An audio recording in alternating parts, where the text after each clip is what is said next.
داسې فکر وکړو چې یاره انشاءالله دغه پلانکی لوبغاړی خو دا رقم ښه شاټونه وهي دا باید نن څه لیده وکړي نو دغه قابلیت پکې را نه دی پیدا شوی د بالینګ برخې نه زموږ لوبډله په سپین کې خصوصا ډېره زیاته کامیابه روانه ده او زموږ هغه سپینران چې دي اوس په نړیوال سټینډرډ باندې څوک په لومړي مقام کې دي او څوک په دویم مقام کې دي بالکل نو دا زموږ لپاره د ویاړ خبره هم ده او دا ټول ډېر استعداد نه ډک بالران دي دې کې هېڅ خو نشته چې راشد مجیب محمد نبی او همداسې څنګ کې دا کیس احمد دا ډېر ښه غټ سپینران دي د نړۍ غټ غټ لیګونو کې هېڅوک هم نشي لوبولی او دا هم ډېره غټه کامیابي ده د لوبډلې هغه نن سبا د هغه زیمبابوې او آیرلینډ چې موږ اسانه ماتوو د دې لوبغاړو پکې ډېر رول دی او دې نه علاوه غټ کرکټ ټیمونه چې نه شو ولی نو هلته زموږ د بیټینګ ټیکنیک چې ده هغه خراب دی نو هغې د وجې نه موږ بیټسمینان تیز بالرانو سره او په سپینګ باندې کمزوري دي نو په نور په هر لحاظ باندې په منټلي لحاظ هم هلکان ښه دي بد نه دي دماغي هم ښه لوبه کوي او فزیکلي هم ډېر ښه دي بد نه دي نو لږ دوی سره په دې غټ کرکټ کې باید ډېره خواري وشي او دوی ته غټ غټ سیریزونه ډېر برابر شي لکه پاکستان سره ورته سیریز برابر شي بالکل دوی چې 18 لوبې هغه ټیمونو سره وکړي دا خپله ورسره هغه حالاتو سره عادت کېږي چې عادت شي نو دوی ته بیا هغه ټیمونه بیا هماغه چې تیاری بیا ورته دوی کوي نو بیا په راتلونکي کې ورته ښه اماده کېدی شي او ماتې ورکوی شو ښه خبره ده حاجي صاحب تاسو هم په لوبډله کې د یو اوپنر رول ادا کړی اکثره په اوپننګ میدان ته راغلي یاستئ د افغانستان دپاره مو لوبه کړې ده په ټوله کې د افغانستان په اوپننګ کې مشکلات دي څه کول پکار دي نور اپشنونه داسې شته دي چې موږ هغه د اوپننګ دپاره وکاروو نو خبره دا نه ده اوپننګ هیڅ مشکل نشته په وروستۍ لوبه کې مختلف ملکونو آب و هوا ډېر زیات بدلی اوس مثال په تور په کابل کې چې لوبه کې بال یو رقم په بیټ باندې راځي که بیا جلال آباد ته راشي دلته بال بل رقم سوینګ کېږي بیا که پېښور ته لاړ شي همداسې چې څومره ته یو 200 کیلومتره لرې کېږي هغه ځای کرکټ قدرتي سختېږي هغه ته چې هغه لوبغاړی ښه ځلېږي چې د هغې منطقي لکه ہوم ګراونډ یا خپل کورنی ګراونډ نو هغه لوبغاړي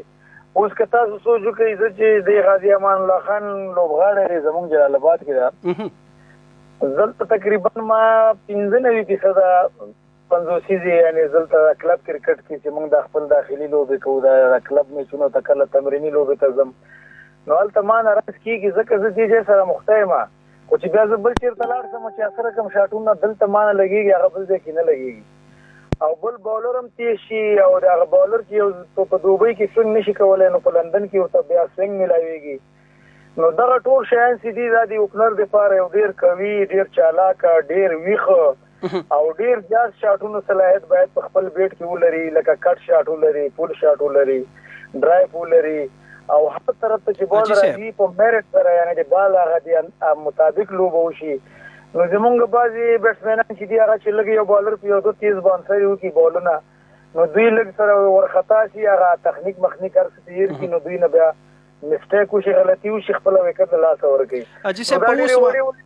دې سره کار کول دي دا چې کار وکړي نو دغه ټول ښه کېږي ښه حاجي صاحب په اوس وخت کې په ملي لوبډله کې د یو ورځنیو لوبو لپاره ښه اوپننګ جوړه څوک کېدلی شي نو زما په نظر باندې خو تر اوسه پورې نورعلي زدران هم کرکټ نه دی پرېښی یوازې ډېر کسانو ما په شمول ما هم تر اوسه پورې رسمي استفاده نه کړې شاید بېرته کرکټ کې کم بیک وکړم دې نه علاوه نورعلي زدران هم تر اوسه ریټایرمنټ نه دی کړی دا کرکټ چې ده دا د ځوان لوبه نه ده دا د دماغو لوبه ده د مغزو باندې 90% لوبې ګټل کېږي او څومره یو سړی میچور وي او هغه په بدن کې دا ظرفیت لري چې یاره زه کولی شم چې 50 اوره ښه فیلډینګ وکړم 50 یو ښه سکیچ ونیسم کیچ رانه ونه غورځي رن اوټ وکړم باونډرۍ نه مې ترو کیپر ته راورسېږي او د شپږیزو د څلوریزو صلاحیت ولرم نو دی کولی شي خپلو مینوالو دپاره هم کرکټ لوبه جاري وساتي خو په هر صورت موجوده وخت کې په دې ځوانو لوبغاړو کې زه د ابراهیم زدران ډېر ښه مینوال یم دا ډېر ښه لوبغاړی هم ده ښه اوپنر هم ده ډېر ښه ټیکنیکلي هم ډېر جوړ ده او تر څنګ یې ګربز هم ډېر ښه لوبغاړی ده بد نه ده لګیا تر څنګ یې پلس پوینټ دا د رحمان الله ګربز ورسره وکټ کیپینګ کوي او هره ورځ ډېره خواري کوي او هر نوي میچ کې هغه کې فرق واضح ښکاري راغلی خواري ډېره کوي نو دغه هلک هم ډېر ښه اوپنر دی بالکل همداسې ده د ګوربوس کرکټ موږ په دې وروستیو کې ولید بهترینه کرکټ کوي او د سره ښه اپشن تاسو یادونه وکړه بل ځوان لوبغاړی ابراهیم زدران بالکل دواړه د ښه استعداد لرونکي دي. راځئ دا راته ووایئ صادق صاحب چې ستاسو په وخت کې هغه وخت کې ملي لوبډله کې شاملېدل سخته او که اوس سخته دي؟ نه د موږ وخت کې خو په ملي لوبډله کې زه به لوبغاړو پسې کور په کور ګرځېدم، هېڅوک هم را سره نه راتله چې موږ سره میچ ته راشي یا زه غواړم تاسو د افغانستان له خوا نه سفر درکړم 18 کلن 19 کلن هلک لوبډله ملي لوبډله کې د لوبغاړو ډېر کمبخت وي. ما په شمول موږ ټول د ټینس بال لوبغاړي ولو او بیا هم دغه کرکټ رسمي کو د ICC په چوکاټ کې او بیا پکې ورغلو ډایرکټ لوبې شروع شوې او دغه ټول کرکټ هم په همدغو میدانو کې زده کړو. هلته کله یو کوچ ته غوږ ونیسه کله بل کوچ ته ځان نه به مار مشهور غټ نوموتی لوبغاړی به چې ولیدلو موږ به ورته زر ځان معرفي کړو چې موږ د افغانستان لوبغاړي یو، بس موږ دغسې لږ مشکل دی ټیم هم نوی ده او بس دا چپ سپینر نه سو لوبولی او دا لیګ بریکر نه سو لوبولی دا کمې کمې پوښتنې به چې وي دا به هم په دې 10-15 دقیقو ملاقات کې پې کولې نو کرکټران به نه ول خلکو به ورته په ښه سترګه هم نه کتل موږ ټولو لوبغاړو ته، خو یوازې او یوازې زمونږ د وخت کې چې دا جذبه وه ډېره د وطن هغه همسې حالتونه کې قرار لرلو، هغه وطن راپورته کولو، هغه بیرغ راپورته کولو، دا د افغانانو یووالی جوړولو او دا مال نظره په ورزش کې دې ته ډېر ښه کار کېدلو. موږ تقریبا 95% کې الحمدلله کامیاب هم شولو. نو اوس وخت کې خو چې کوم د کرکټ افغانستان کې یو دود ګرځېدلی ده، هر ځوان کې عاشق ده او ډېر زیات تعداد کې کرکټ کېږي. زه چې په دا څومره ولسوالیو ولایتو باندې ګرځم کلي په کلي باندې کرکټ دی او ځوان ځوانې کوي. نو دا اوس موجوده وخت کې 2 یا 3 کاله چې زموږ دا کرکټ لږ نور هم په خپل ودرېږي نو د افغانستان لوبډلې ته راتګ به ډېر زیات زحمت ډېر زیاته خواري غواړي او هغه لوبغاړی به لوبېږي چې هغه د افغانستان په نمایندګي چې کله استرالیا سره لوبه کوي او هغه موږ ته سلیزې وهي هغه به ایسارېږي که څوک مخکې منډې نه شي جوړولی د هغو به ضرورت نه وي هغې ته هغه نو نن سبا وخت کې ټیم ته راتګ د مال نظره ډېر زیات ستونزمن هم جوړ شوی دی او ځکه چې د موږ کرکټ مینوال غواړي چې غټو ټیمونو ته موږ ماتې ورکړو نو چې ماتې ورکوو نو دې دپاره باید موږ ښه لوبغاړي لوبډلې ته راولو، داسې لوبغاړي نه چې هغه یا چا په ترو راغلی یا یو کومې پارټۍ یا ډلهبازۍ کې کرکټ کې د موږ ډلهبازیان هم شروع شوي دي ډېر وخت نه نو هغې سیستم کې هم ډېر لوبغاړي داسې راځي ټیم ته چې د هغه حق نه جوړېږي خو هغه لوبډله کې لوبه کوي. نو دا مشکلات ټول دي دغه ټول به جوړېږي انشاءالله. بس بیا به نو د ما نظره پخوا وخت کې زموږ وخت کې کرکټ چې دا و موږ بس دومره وکړل چې افغانستان کرکټ 0 نه یعنې ماینس نه او تر فول ممبرشپ پورې ورسولو. الحمدلله افغانستان اوس په کرکټ کې د 10 غوره لوبډلو په قطار کې راځي. کاپیتانونه افغانستان کې لرو، کافي اکیډمیانې دي، ډېر زیات سهولتونه دي. دې نه باید دغه موجوده لوبغاړي په خره پوره استفاده وکړي او دې نه ډېر څه زده کړي چې د افغانستان د افتخار باعث وي او زموږ هم تاسو د مینوالو هغه ارمانونه پوره کړي چې موږ نړیوالې غټې لوبډلې ووهو. بالکل همداسې د صادق صاحب تاسو په خپلو خبرو کې ویلې چې په اوس وخت کې ډلهبازیانې دي، پاټ بازي روانه ده، که راته مشخص کړئ داسې څه پاټ بازي ده؟ خیر دا داسې خبرې نه دي، دې نه بس دا انجوای دا ټوله نړۍ کې دا یوازې افغانستان کې نه دا هر کرکټ بورډ کې دا وي خو زما نظر هر ډله چې د وطن خیر دپاره کار کوي باید ټول خلک هغه سپورټ کړي، هغه تشویق کړي او هغه خلک کولی شي چې هغه خپل هغه ارمانونو ته ځان ورسوي. نو دا یې د کرکټ کې عموما دا خبرې دا داسې نه چې بس یا یو بل خپې وایي خو مطلب هغه بعضې داسې لوبغاړي شته دي چې په موجوده وخت کې زه کپتان یم یا چیف سلیکټر یم یا د بورډ مشر یم نو ډېر داسې هغه طریقو باندې او دې طریقو باندې بس خپل ځای ته ټارګېټ ته راځي. داسې لوبغاړي اکثریت شته دي هر چېرته وي نو زه نومونه نه مشخص کوم او دا پوښتنه بس همداسې ما جواب باید سمه ده. ډېره مننه. که دا راته ووایي که نه ستاسو په ان باید کوم پخواني لوبغاړي کرکټ پرېږدي ځوانانو ته؟ نو دا خبره خو چې دا یو لوبغاړي ته کله هم نه وي پکار او دا باندې لوبغاړی ټولو نه ډېر زیات په دې خبرو باندې ډېر ښه پټېږي ځکه چې څوک هم ما درته مخکې خبرو کې ویل چې دا د عمر لوبه نه ده، نه د ځوان او د بوډا لوبه ده. څوک چې د کرکټ کې یو خپل محدود ټایم لګېدلی د یو ټیسټ ورته وایي چې هغه 18.3 یو رقم منډه ده چې مسلسل 15 منټه به تیز سپرنټ سره منډه وهي خپل ټارګټ ته به ځان رسوي. هغه چې هر څوک سر ته رسولی شي هغه د ټیسټ کرکټ د ون ډے کرکټ او د شلاوریزو کرکټ لپاره پوره ماده ده. نو بیا هم زه چاته دا نشم ویلی چې دا د کرکټ پوری دی یا دا دی نه کوي. او بله خبره د مثال په تور صادق صاحب ستاسو په نظر ډومېسټک کرکټ لرو. ډومېسټک کرکټ چې څو کم ټاپ کوي او هغه لوبغاړي حق جوړېږي چې هغه ته موقع ورکړی شي. نو زما نظر ده چې دا چې زه هیچ چاته هم داسې نشي ویلی او لوبغاړي هم دا اراده نه لري اکثرت لوبغاړي چې راتلونکي 15 کلو کې کرکټ پرېږدي. صادق صاحب محترم کچيري محمد نبي ساخیل موږ په دې وروستۍ کې ولیدل د نیدرلینډز خلاف ونه لوبې د دمه غوښتله دمه هم په دې شکل و چې موږ محمد نبي ساخیل تر ډیره ساره په شارجه کې خپل زوی سره یو ځای په هغه لیګ کې لوبېده او له هغه لیګ وروسته دا د په پاکستان غوره لیګ کې لوبېږي. نو آیا داسې کومه ستونزه شته او د کرکټ بورډ او د محمد نبي ساخیل ترمنځ او که یوازې محمد نبي ساخیل نه غوښتل د نیدرلینډز خلاف ولوبېږي؟ ګوره تا ته ما مخکې مې ویلې محمد نبي ته نور ځان بد ښکاري چې اوس د هالینډ خلاف باندې دی لوبه کوي. هغه ته کرکټ په نړۍ کې ډېر غټ سټار درجه میلاو ده او بل کرکټ مینوال هم دا پوښتنې اکثره کوي چې ځوانانو ته چانس ورکوي. نو نبي کور آباد هغو ځوانانو ته چانس ورکړو او د موږ ځوانو لوبغاړو کې ما درته ویلي چې استعدادونه ډېر دي. موږ داسې 10 لوبډلې لرو چې هغه دا هالند او سکاټلند او آیرلند مات کې په افغانستان کې د لس لوبډلې لرو. هغه ته موقع ورکړل او خپل هغه کرکټ هغه کوم هغه چې د په روزمره په کاري تمریني لوبې هغه خو به دی کوي هغه خو هر کرکټر کوي. اوس زه چې کرکټ نه لري هم یم ګوره ډېر وخت خلک په سکرین هم نه یم لیدلی یا څوک ما نه خبرېږي خو زه په جمعه کې 2 دانې تمریني لوبې خپله هم کوم او هر لوبغاړی کوي. نو نبي یوازې ځوانو لوبغاړو ته موقع ورکړې ده او نور داسې هیڅ خبره نشته. صادق صاحب محترم کچيري محمد نبي ساخیل له ملي لوبډلې استعفا کوي څوک ښځې ناسته کېدلی شي په اوس وخت کې؟ نو محمد نبي ساخیل په ځای باندې خو ډېر ښه لونډان دي کرکټ کې ښه راوځي دی راوسته دا موجوده وخت کې موږ کومه انډر 19 لوبډله زه ګورم هغه د پخوا کې څومره 19 کلنو لوبډلې وې د هغو په پرتله دا د ویسټ انډیز پیچونه لږ سخت دي ډېر ښه لګیا دي ډېر جذبې سره لګیا دي. نو دا ټول 2-3 کاله وروسته ډېر ښه لوبغاړي کېږي. افغانستان کې د لوبغاړو هېڅ کمی نشته او ډېر داسې لوبغاړي دي چې محمد نبي په ځای باندې په ټیم کې ځای پر دی شي. مثال اوس وخت کې موږ ګورو قیس احمد شرف الدین اشرف دوی په راتلونکي کې د محمد نبي ساخیل ښځې ناستې نشي کېدی؟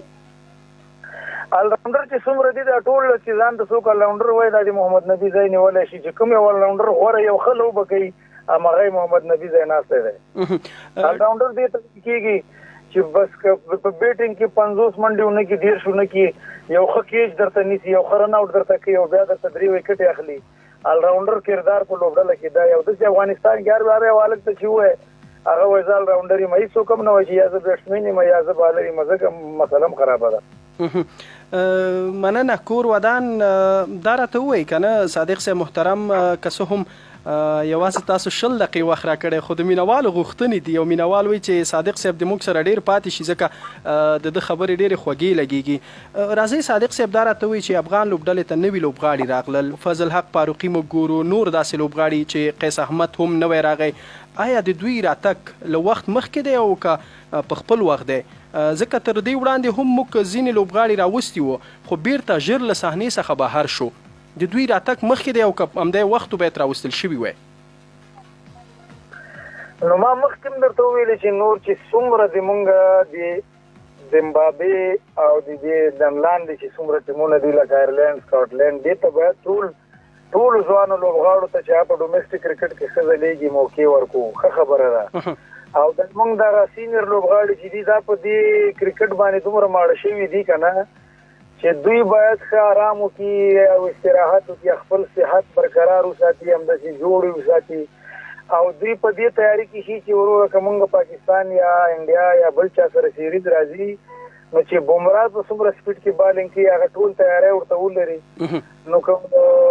رزلټ یې ورکوو ښه خبره ده که نه دې ځوانانو کې داسې لوبغاړي پیدا کېږي چې هغه ډېره زر زده کړه وکړي او هغه دغه د غټ کرکټ دپاره قابل شي.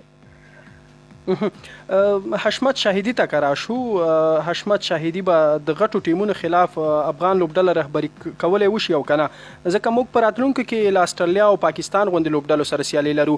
خو د نیدرلینډز خلاف نوموړي له خزانه ښه پرفورمنس خو د وکتل شو نوموړی ډیر ښه ښکاره کېده په لوبډل مشرۍ کې آیا د راتلونکو سیالیو دپاره چې موږ غټو ټیمونو سره لرو لکه استرالیا او پاکستان یادونه مې درته وکړه د دوی خلاف به هم ښه لوبډل مشري ښه مدیریت نندارې ته وړاندې کولی وشي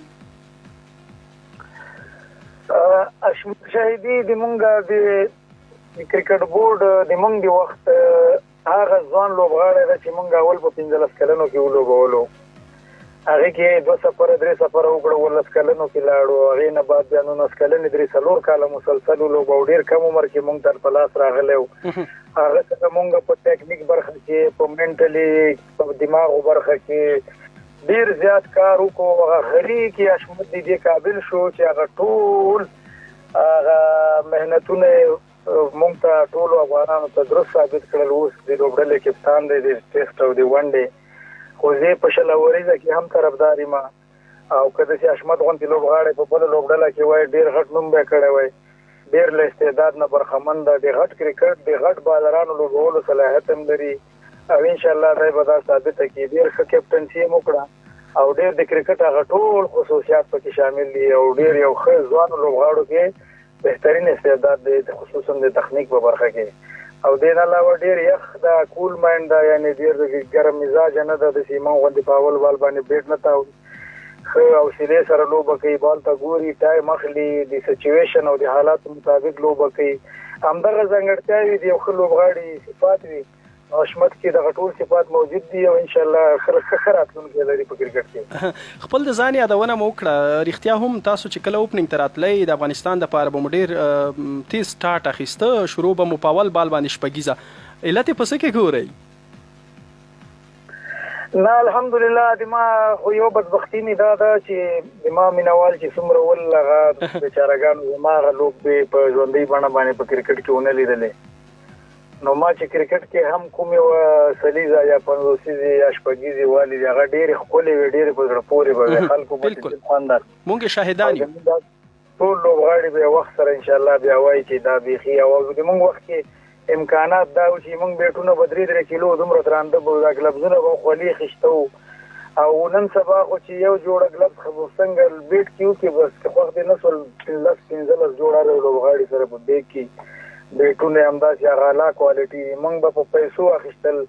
او د دې موجوده وخت کې لوبغاړو ته بیٹونو کمپنۍ پیسې اضافه چارج ورکړي چې موږ په بیٹ لوبه وکړو په صورت کې ورته داسې یو بیٹ جوړي چې بال پیوه نو د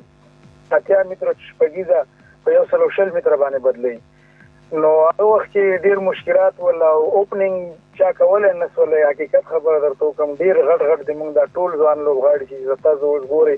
د سینیئر دې ټول په اوپننګ نه تیښته کوله نو زبا ټیم کې خودکش لوبغاړی وم هغه قرباني ورکول او هر حالات ته براتلم د خلکو خبرې بم کولې کله بازار او شوم ډېر زیات فیسبوک سوشل میډیا کې ډېر خبرې راتلې دا ټول سمراله ورکړه صادق صاحب کله چې تاسو دغه خبرې په سوشل میډیا باندې کتلې تعقیبولې به مو خپه کېدلې نه ولې نو زه خو څه وس باندې نه مسنګ نه خپه کېږي سړي زړه چاودېږي موږ ته د افغانستان لپاره لوبېږي او ته د هیواد لپاره لوبېږي ته د خپل ولس د خوشحالۍ لپاره لوبېږي کله کله خو انسان یې نو کرکټ لوبه ده خوب به مې نه پوره سیستم به مې خراب شي شپې به مې مریضي تېره کړي په هغې ورځ ښه لوبه نه کېږي دا هر لوبغاړي سره کېږي ته ما ته داسې لوبغاړی وښیه چې هغه مسلسل هغه ناکام وي که نه خو 2-3 میچونو کې رل نه کېږي بله ورځ بیا څه څیزه وایي بیا یو 5 کې کله ونه کېږي خارج کې خو چې 10 کې ونه کېږي موقع درکوي وایي نه همدغه لوبغاړي باندې مونږ کار کړی همدا مونږ جوړ کړی په همده سرمایه‌ګذاري شوې او همدغه لوبغاړی به دا نړیوال جام ګټي او هماغسې بیا وشي چې هغه لوبغاړی کرکټ پوم بیرته واپس راشي کرکټ خو آوټ پوم لوبه ده کله به آوټ پوم کېږي کله به رنز کې نو د ما خبره دا وه زه یوازې ټارګېټ شوی وم زه به ډېر ټارګېټ کېدم او دا د سوشل میډیا چې دا خو نوې ده نو دوی ته به افغان ته چې ووایي چې څنګه چې لیوني نه چاته ویلې ځنګل ته اور وانه چې ویاله راپام دی که نو مونږ به دغه رقم چې یو مخالف سړي به د مونږ انځور شیر کړو نو لاندې به بیا کمنټونو کې مونږ به چې کله کتل نو ډېر زیات به خفه کېدم هماغه وجه وه چې کرکټ سره مې تقریبا 40% مینه هم کمه شوې ده. نو ان شاء الله زه کوشش کوم چې یو جذبې سره د وخت بیا په کرکټ کې یو انټریو کوم کوشش کوم او بیا هم هغه دې په خاطر چې دا خپل هغه مینوال چې هغه دماغ خپل مینوالو خپه پاتې شوي هغوی ته یا 2 یا 3 یا 15 د لوبې وړاندې کوم چې هغوی همیشه یاد لري.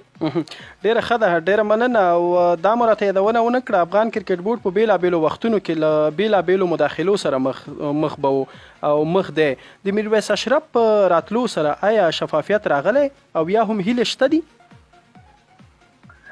نو یوازې میرویس اشرف خو ډېر زیات د دغه چوکۍ قابلیت لري. زما ملګری هم پاتې شوی او د مونږه مانه جونیور لوبغاړی پاتې شوی. میرویس مونږ نه شپږ 8 کاله وروسته کرکټ ته راغی او استعداد پکې و، موقع م ورکړل او ښه وځلېده. په ټیم باندې کله هم بوج نه شو او دین علاوه د دې ځانګړتیا لري چې د ریاستو کې د کرکټ په ټولو اصولو او قوانینو باندې خبر دی. په دې پوهېږي نو چې کوم ځای کې دی کوم یو کس مقرروي هغه نه به کار غواړي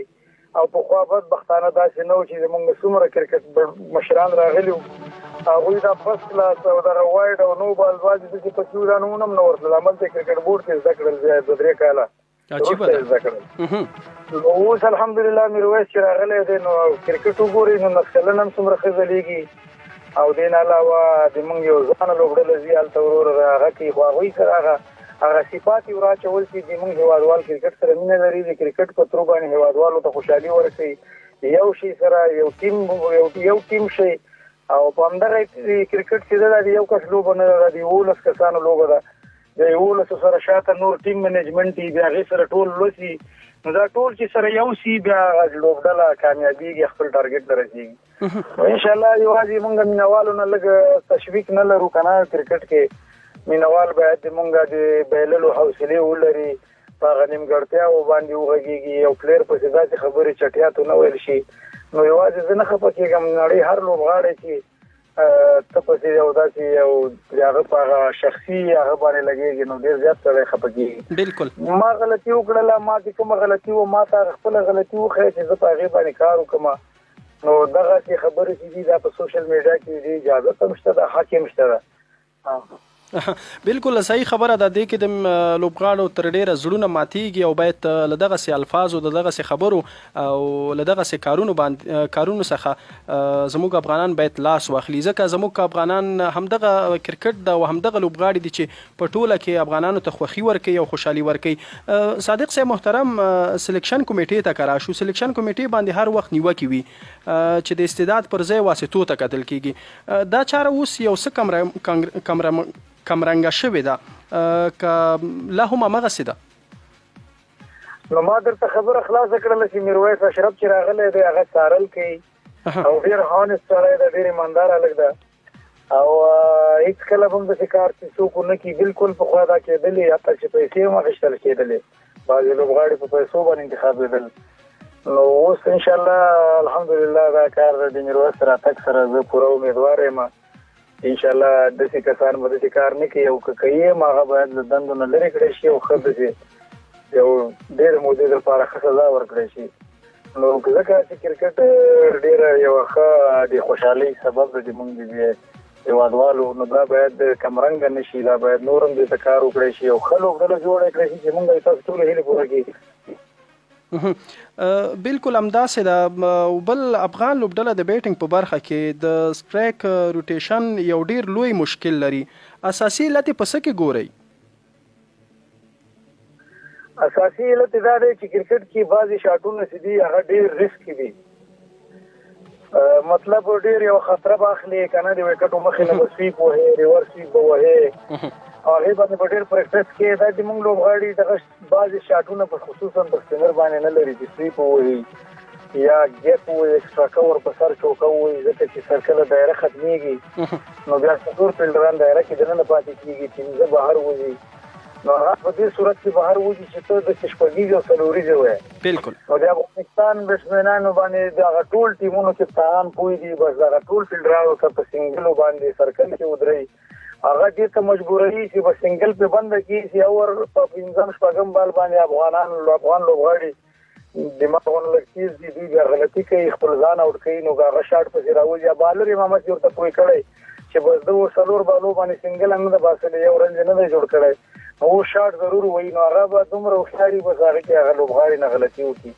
نو دې دپاره ته چې کار دی چې کله تا باندې فیلډر رامخکې کړي نو ته باید دغه ریسک ته ځان ومنې خپله وکټ قرباني کوې په ریسک په صورت کې تا ته 200 وریځې چې په دې وخت کې راشي نو هغوی بېرته یو 2 فیلډران دفاعي ودرې شاته یې کړي بیا یو رنج تا روان شي نو دغه وړي وړي هماغه خبرې راځي کوچینګ کې دا نو زه خو فلحال لا کوچ نه یم که انشاءالله زه کوچ شم دا ستونزې به انشاءالله ټولې درته چې درې کوم په خیر سره انشاءالله په همدې تمه او په همدې امید یو چې کریم خان صادق په لوبډله کې د روزونکي دنده مخې ته ویسي او کوچینګ برخه دته وسپارل شي موږ هم په همدې تمه یو او په همدې امید یو کله به دا خبر ترلاسه کېږي او انشاءالله موږ په دې باوري یو چې ما دې دپاره انشاءالله ډېره قرباني ورکړې ده زه 4 کاله کېږي 3 نیم کاله چې کرکټ بورډ چې ماشم پکې نه لرم او دې علاوه کله ویلم نه دي چې دا زه لوبډله کې ولې نه یم یا مې کله اعتراض هم نه دی کړی چې دا زه ماش ولې نه لرم یا ما دا حق نه کېږي خو په دې خاطر چې قرباني مې ورکړې ده وطن د ځوانانو ته هم قرباني ورکړله اوپننګ کې تر اوسه پورې زموږ هغه د اوپننګ ځای زما له نظره داسې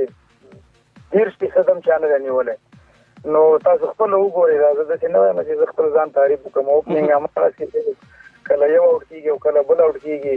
او بیا 3-4 میچه بعد خو یو هر لوبغاړی چې سلیزې کولو قابلیت لري چې څلورم باندې مو نه وي نو بس بیا خو نه هغه ته مسلسل ولوبئ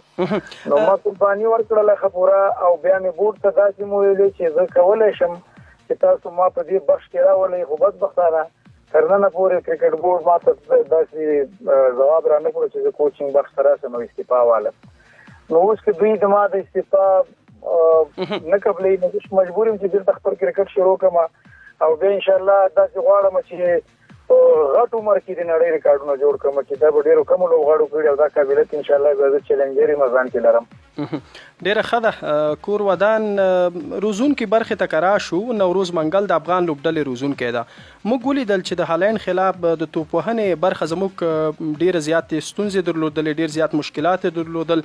آیا د دې نوروز منګل باید پاتې شي له لوبډلې سره همداسې د روزونکي په توګه ځکه موږ بیا غټو ټیمونو سره لوبې لرو د هغوی خلاف به زموږ لوبډله څنګه لوبې وکوي ګوره زه تاسو دا هم ډېره ښه پوښتنه ده د دې جواب دا دی چې یو انسان چې ټول عمر یې د کرکټ میدان ته وقف کړی وي هغه نوروز منګل د 20 کاله خو تقریبا ما سره کېږي چې بلد د 21 کاله ووتل چې لوبډله کې را سره دی او د افغانستان کپتان پاتې شوی نړۍ غټ غټ کوچز د سره په کپتانۍ کې ټیمونه جوړول نو نوروز نه بل خیر کس افغانستان دپاره بل چېرته کېدلی شي خو بیا هماغه ځای ته زه راځم چې په سوشل میډیا کې موږ خپلو ته هېڅ ارزښت نه ورکوو او نه د خپلو هغه تجربو باندې اعتباري یو خو دا دین د مینوال نه یېري چې دا دې ځای کې کرکټ ته همدې نوروز منګل همدې رئیس احمدزي همدې کریم صادق او همدې محمد نبي جوړ کړی او دا نړیوال چې موږ د همدې په روزنه کې کېږي خارجي کوچز ته دې نه وروسته موږ هېڅ ضرورت نه لرو $10,000 رانه هره میاشت وړي موږ باید دغه روپۍ ولې په خپل افغانستان کې خپلو کوچز ته ورنکړو د یو په ځای موږ ته 4 روزونکو په لاس کې راځي په دغه معاش باندې که بیا هم ضرورت یو خارجي یو داسې یو مونیټر په صفت باندې چې موږ سره مشورې شریکوي یو دانه ضروري نو اوس الحمدلله افغانستان د کرکټ په برخه کې پوره مالامال د هیڅ قسمه نیمګړتیا په داخل د افغانستان کې د افغانستان راتلونکي لوبغاړي نه لري ټول ورته په کوچینګ روزنه کې امپایرینګ کې همداسې په پیک جوړونه کې او همداسې په چاره جوړونه کې په ډېر زیات تخنیکي خلک لرو بس دوی ته یوازې دا پکار دي چې دا ټول سره یو شي د افغانستان د کرکټ ترقۍ لپاره او د دوی سره د افغانستان خپله ترقي کېږي کار وکړي او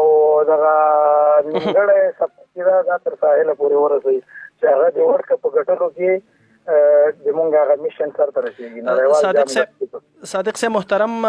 اوریدونکي به م راخلم هغوی سره به هم خبرې کوم خو دا م راته ونه ویل چې افغان لوبډله تاسو د یو کوچ یادونه وکړه د بهرني کوچ داسې کوم هیواد نه باید افغان لوبډله یو بهرنی کوچ له ځان سره ولري ځکه هلته افهام او تفهیم هم ډېر زیات مهمه ده د لوبغاړو سره نو اوس خو نړۍ کې ډېر زیات کرکټ هم ډېر تیز شوی دی هغه پخوانی کرکټ نه دی چې هغه د 4 سنګل او د 4 اوس په کرکټ دې نه وروسته نور هم ډېر تیز شي او غټ کلاړان نړۍ کې نوموتي کلاړان ریټایر شول لکه ټنډولکر او ډرایوډ او دغه هر ملک دغه تیرو شلو کلونو کې تقریبا 10 لوبغاړي هر ملک نه ریټایر شوی دي. دا ټول دي هغه غټ کرکټ هغه د کوچینګ صلاحیت لري او هغه تکول شي چې هر یو نه راسي او د خپل هیواد لپاره تور نه استفاده وکړي ځکه چې هغه لوبډلو هغه لوبغاړي چې کم دي هغه نړیوال جامونه ګټلې انګلند ګټلې استرالیا نه کراولې هغه ګټلې دي هغه ټیم برخه ګرځېدلې ده نو د خلکو سره ډیره کافي تجربه او نور خو کوچ تا نه کوي چې تاسو سره لاس کې بیٹ واخلې میدان در سره لاړ شي دا بیٹ د سینیسا دماغي منټلی هغه ډار تا کی او دا ډاری دا بال خو ډیر دروند دی دا خو یو سلو سلوي سپیډ بالر اسی په دا تلویزیون خو ډیر اسانه ښکاري چې میدان کې ورته ودرېږي نو دا یو د مال نظر یو ټول نه سخت ورزش چې دی هغه کرکټ دی چې حتی مرګم پکې شته تاسو خبر یې چې بالکل مړ شوی هم دي نو دومره اسان هم نه دی همدغه ډار دی لوبغاړو نه ختمول دي او دغه ډار د پاره چې د ټیکنیک دی او په ټیکنیک چې کوم لوبغاړي لوبه کوي نو دغه کوچ هر کوچ دغه قابلیت لري چې هغه کم از کم په غټ کرکټ کې یو لسلیزي شلسلیزي ولري په 200 میچونو لوبو کې. څه فکر کوي صادق صاحب افغان لوبډله به د شلوريزي نړیوال جام به کله خپل هیواد ته راوړي تاسو په نظر؟ یاره زه خو ډیر ان شاء الله چې کله موقع ملاو شول ان شاء الله دا خوشحالي به الله پاک ماته ساتلې ده نو هغه کال باندې ان شاء الله د دې لوبغاړو ته دا وایم چې دا ورلد کپ او د نړیوال جام افغانستان ګټي ان شاء الله دا ورځ راوړي او ان شاء الله دا غتیر چې شولو دا اوس چې کوم دوبۍ کې ورلد نړیوال جامو نو د ما ډیر امید د لوبډلې نه چې د موږ ټیم کې مجيب او راشد کړه په خوا دي ما په وخت کې موږ سره وای ما سره وای او زه بیټسمن وای او دوی مال د څه بالینګ کولې نو موږ هغه وخت کې د استرالیا او پاکستان او دا ټیمونه والی وای بیټسمنانو ته په کار دي چې ډیر زیات خواري وکي او خد ډیر زیات پریکټس وکي ډیر زیات یو سات پریکټس نه درې څلور ساعت تمرینو کې دی بیټینګ صرف په جال کې ولاړ دي ورځې 1500 زر شاټ پیچ وای د ورځې هم د سویپ شاټونه وای چکی وای میدان منځ کې ودرېږي قرار بال ورغورځه وهر ورځ کې سل شپږیږي وا په تمرین کې بیا چې کله ته غټي لوبډلې ته یا هغه بال چې تا ته کله راغورځي خپل بیا ماغه چې تور سره عیار چې خپل شپږیږي کیږي او د موږ د لوبغاړو مهنت او خواري لکه دغه تلک زیاتول پکار دي او زیاتول ځکه پکار دي چې اوس کافي اندازه ماش لوبغاړي اخلي د لوبغاړو ماش اخلي او هغه ټول امکانات ورته شته نو دوی نه د موږ هیله ډیره زیات چې دوی موږ د یو لوبغاړي ماش په څومره اندازه کې د معلومات لګور کوي نو زه څنګه فکر کوم چې ټول سفر خرچ او ډیلی ملي او ټول راجمه کې نو د کټګریانې دي د اولي کټګری شپږ زره پورې برابرېږي د دویمه کټګری هم د 15 زره برابرېږي هم د درېمه کټګری 3 زره پورې برابر شي نو څلور کټګری دي بیا داخلي ډومېسټک کټګریانې ډیره مننه دا راته وې کنه صادق داسې کوم نوې لوبغاړی یا هم داسې کوم ځوان لوبډلې ته راوستی او که راوستی وي هغه کوم لوبغاړی دی چا تاسو نو الحمدلله چې دا څومره لوبغاړي ته ګوري نو دې کې به تقریبا مبالغه دي نه وي 15% لوبغاړو سره ما ډیر همکاري کړې ده او دا ټول ان شاء الله دې خبره باندې کارم کوي کور آباد او موږ هم دوی کې استعدادونه لري او بس د وطن د پارم دوی باندې لاسي خو او الحمدلله وې لوبغاړي چې وسم زليږي نو زه ډیر زیات افتخار کوم صادق صاحب محترم ډیر کافي ساده د نجیب زدران یادونه کو نجیب زدران په یو مرکه کې ویلو چې زه کریم خان صادق لوبو ته راوستم او زلیګم هغه ستاسو ډیره یادونه او ستاسو ستاینه هم کړې و کراته دا کیسه وکوي نجیب مو څنګه کرکټ ته راوسته د کوم ځای نه مو راوسته او زه خو کرکټ کې یو کار کیږي چې کله ته کرکټ لوبغاړی شې خصوصا په ټینس بال باندې نو بیا تاسو ملګری ډیر زیات په دې کرکټ کې په لاس درځي او دا هر لوبغاړي ته اوس چې تاسو د پښتنو کې درته وایي به ځکه کته خارجي سفروز یا غلو لوبغاړي چې تاسو چا سره لوبه کې یو یا دو سره د تعلق جوړیږي نو موږ هم داسې وو چې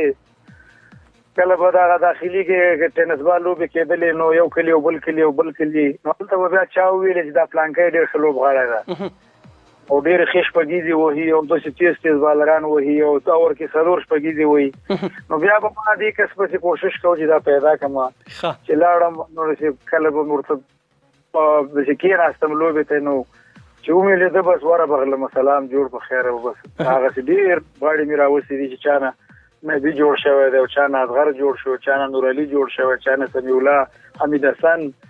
همداسې هغه ما بیا به دې لوبغاړو ته ما وظیفه ورکړې ما چې اوس تاسو په لاس درځي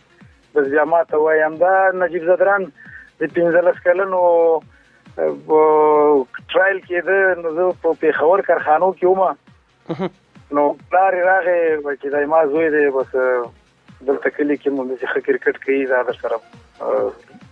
ته سره همکاري وکړي دا ګواه دی چې زه پېښور کې مې جمخانې له بوتلو هلته مونږ چې ما او نوروز منګل یو کلب نه لوبه کوله د هغه کلب مشر ملک فرمان او حشمت نومېدل هغو ته مې ویلې مالدای ما وراره ده او ما چې دا افغان دی دلته مهاجر دی او هغوی پاکستاني دي که نه زړه به ورسره تنګ وي نو دوی